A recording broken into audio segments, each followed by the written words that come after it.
Isang mangingisda sa Bohol nag-agaw buhay dahil sa pagkain ng butete o puffer fish.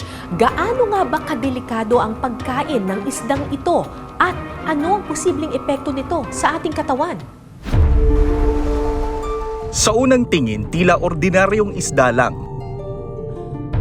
Pero sa tuwing ito ay magugulat o kaya ay makararamdam ng panganib, kaya niyang palubuhin ang kanyang katawan ng halos doble ng kanyang laki.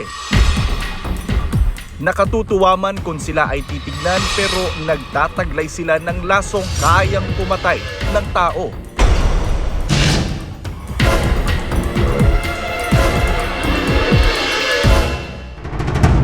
January 11 nang isugod ang 49 anyos na si Tomas sa ospital.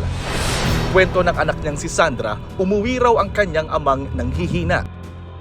Tinga ko alas 12, gitabang na jud si Papa ni mata ko mo to nagsugo siya nga papangita ko og pambot kay mularga og kanang ospital kay magpadana ko no siya kay di na ko no siya kabuntagan mo to pagdana mo sa Talibon Ospital alas 2. Ang itinuturong dahilan ng masamang pakiramdam ni Tomas, posible raw na dahil sa pagkain ng puffer fish o butete. Nung araw na yon, may kapitbahay na nagbigay sa kanila ng butete para maiulam. Agad naman niya ito iniluto at kinain. Dahil isang mangingisda si Tomas, sanay raw itong kumain ng butete. Nagkataon na wala ang mga anak sa bahay. Ilang saglit lang matapos itong kumain, nakaramdam na ang ama ng pagkahilo, pananakit ng dibdib at hirap sa paghinga. Di na siya makalihok, di na siya makaistorya kay namanhod na iyang baba na siya gusto istorya, di na siya kaistorya. Kay sa akong hunahuna kung nahitabo pa dito nga mawa akong amahan, hunong na kong eskwela. Ang isdang puffer fish o butete ay may taglay na tetrodotoxin, isang uri ng nakamamatay na lason. Isa raw sa naapektuhan nito ay ang utak ng tao. Karaniwan daw itong matatagpuan sa laman loob ng isda gaya ng atay. Mas mataas ang tetrodotoxin sa mga butete kapag may itlog ang mga ito sa sinapupunan. Ang sino mang makakain nito makararanas ng pamamanhid ng dila, labi, muka, pagkahilo, pagsusuka, hirap sa paghinga at paglabo ng paningin. Lahat daw ito naramdaman ni Tomas kaya nag-agaw buhay siya noon sa ospital. Ilang araw din daw nasa ICU o Intensive Care Unit si Tomas. Kinailangan pa siyang tubuhan para lang makahinga. Kahit delikadong kumain ng butete, may mangilan-ngilan pa rin kumakain ito sa ibang lugar. Gaya na lang ng grupong ito ng mga mangingisda. Kasama kasi sa mga nahuhuli ng kanilang lambat ang mga butete. Pero dahil hindi nila ito pwedeng maibenta, inuulam na lang daw nila ito. Kailangan lang daw linising mabuti ang butete bago lutuin. Merong mahigit 120 species ng puffer fish sa buong mundo. Pero ang kanilang bilang may banta ng pagkaubos dahil sa pagkasira ng karagatan o dahil sa paghuli sa kanila bilang pagkain. Kilala ang mga butete sa paglobo ng kanilang katawan bilang depensa laban sa kanilang predators. Ang toxins na nasa kanilang katawan naman nakatutulong para makakuha sila ng kapareha o hindi kaya lasunin ang kanilang kaaway. Delikado mang kainin dahil sa nakamamatay na toxins nito sa bansang Japan. Itinuturing itong delicacy. Fugu ang tawag sa kanila ng mga Hapon. At ang mga pwede lamang magluto nito, mga lisensyadong chef na nag-train kung paano katayin at lutuin ang fugu o puffer fish. Sa Japanese restaurant na ito sa Makati, fugu dish daw ang isa sa kanilang best seller. 32 years nang nagtatrabaho bilang sushi chef si Masaru Shimizu. Isa nga sa kanyang specialty, pagluluto ng iba't ibang fugu o puffer fish dishes. Hi, Chef. Konnichiwa. Konnichiwa. Watashi wa Jonathan Jonathan, konnichiwa. Toshimasu. I don't know if that's right. Arigato, nice My to name meet is you. Jonathan. My name is Chef Shimizu. Shimizu. Yes, nice to meet you, sir. Arigatou gozaimasu. So what are we gonna do today? Today, I will So make... this is the Yes. puffer fish. Yes, we have In Japanese, Yes. how do you call this? fugu. We have many kind of In Japan, maybe 50 kind of fugu. Is this the best puffer Yes. fish? Yes. Best kind of puffer fish? Yes, tora best. Tora is the best kind of puffer Because we fish. can eat skin also. We can also Skin and fish meat. We can eat only blood All right. and then liver. Very dangerous. Cannot eat poison. The liver. Liver. You cannot eat the liver because No. that's where the Yes. poison is. Yes. All right. So So let's dissect Yes. this puffer fish, Yes. though it's already dissected. Yes. So let's Very safety. show it one by one. We have the yeah. head. Head. This is the eyes. All right. And then other part of This is the mouth. mouth.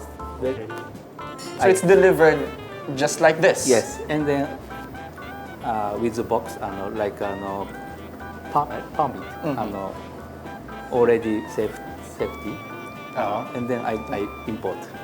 Oh, I see. So, no. So why do you need the license to cook puffer fish? Because if many fishermen, every year 100 people patay. Dead. Because fishermen no license.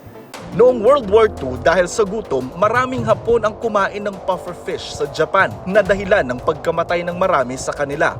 Kaya noong 1949, pinagtibay ng Tokyo Metropolitan Government ang 2 taong training sa pagkatay at pagluluto sa fugu. Kwento ni Chef, importante raw na maalis ang lamang loob gaya ng atay ng puffer fish. Any kind of puffer fish, you should not eat the liver. No, yes. Because that's where the poison is. Yes, no. And it can kill you. No. It can kill you. It can kill a person. And then if in Japan I work in a fugu restaurant, I need a safety box because Alright. I have license. Uh-huh. If you stolen liver, you can kill other people. So my responsibility, I have to keep safety box and the lock. That's where you put the liver Yes, and then and you lock it. And then where Lock. do you dispose the liver? burning. Ah, you burn them. Sinasabi ni Chef, pagdating dito nung puffer fish o nung butete, ano na siya, ganito na yung itsura niya. Frozen siya, tanggal na yung balat, tanggal na rin yung atay na may lason. So, hindi siya buhay na dinideliver dito. Frozen siya, tapos ganito na yung kanyang itsura. Ipinakita rin sa akin ni Chef ang iba't ibang mga luto ng fugu sa Japan.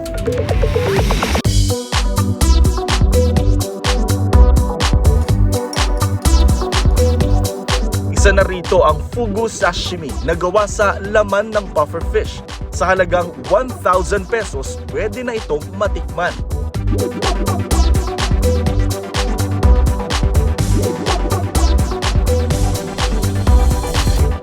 Wala pang ginagawang training sa Pilipinas para sa pagkatay at pagkain ng puffer fish, kaya ipinagbabawal itong kainin dahil sa lason na taglay ng isda.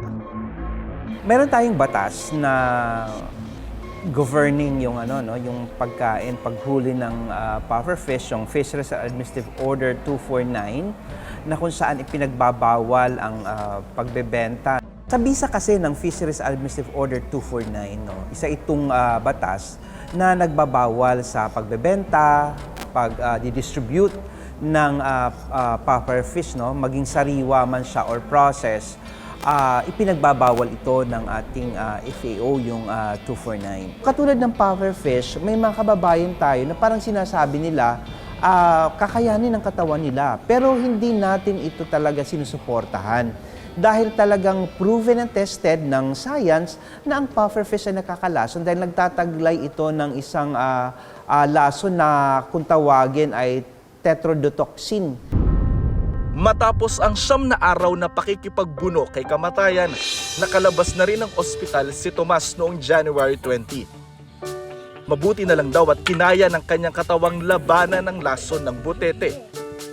Kung meron man siyang gustong ipagpasalamat, yun ang panibagong buhay na kasama ang mga anak.